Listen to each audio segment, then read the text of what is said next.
చెప్పింది మీకు అర్థం కాలేదనుకుంటా. నాకు కావాల్సింది ఆ ఆస్తికలో, కావాల్సింది ఆ ఆస్తికలో, ఆస్తికలో, ఆస్తికలో.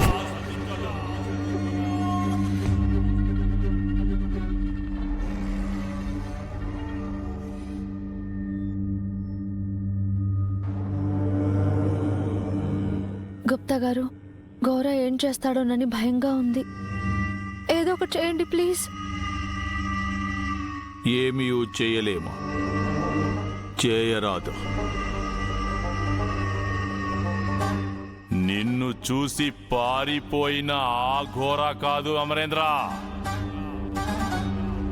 సకల శక్తుల్ని కూడబెట్టుకున్న ఈ ఘోర.